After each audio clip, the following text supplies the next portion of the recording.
Recognizing the member for North Vancouver-Seymour. Thank you, Madam Speaker.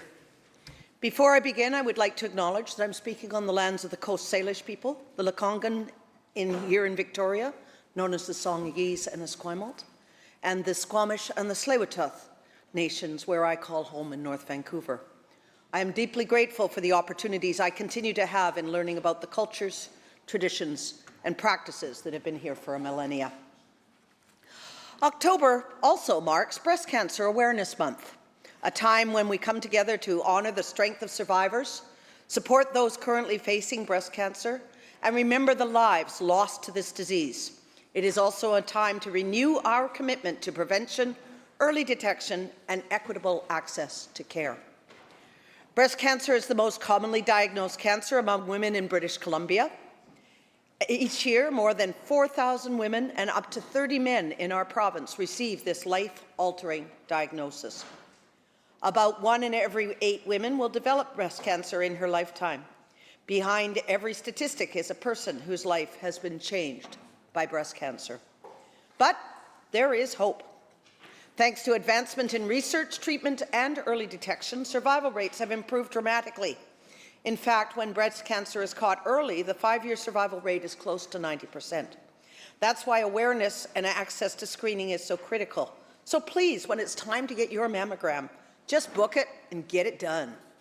For many, understanding your breast density can also be a vital part of that awareness. Dense breast tissue not only increases cancer risk, it can make it harder to detect cancer through standard mammograms, making personalized screening even more important. BC was the first province to share breast density results with all mammogram screening clients.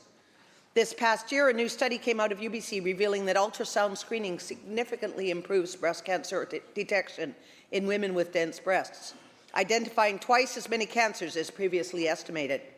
Recognizing the clear benefits, British Columbia is one of the few provinces in British Columbia that provides publicly funded supplemental ultrasounds for women with category C and D dense breasts, a service that should be available in all provinces. We also recognize the importance of inclusive care. Breast cancer affects people of all genders, and disparities in outcomes persist, particularly for Black women, Indigenous women, and those in rural or underserved communities. This month is not just about wearing pink. It's about taking action. It's about booking that mammogram, sharing information with loved ones, supporting research, and standing with those who are fighting this disease.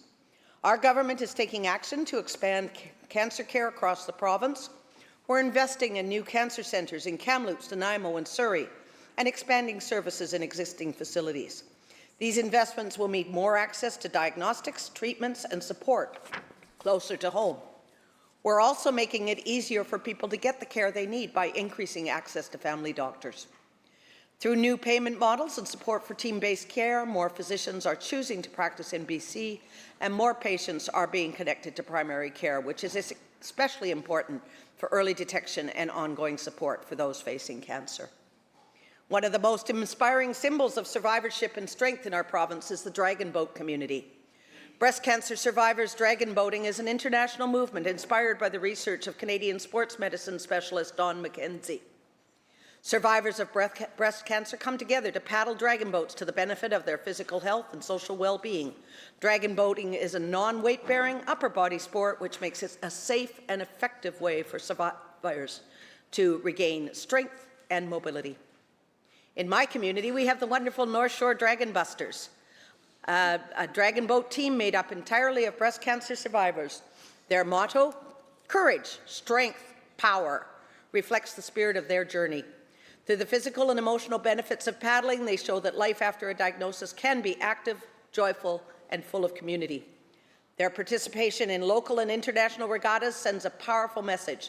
There is hope and there is life after breast cancer.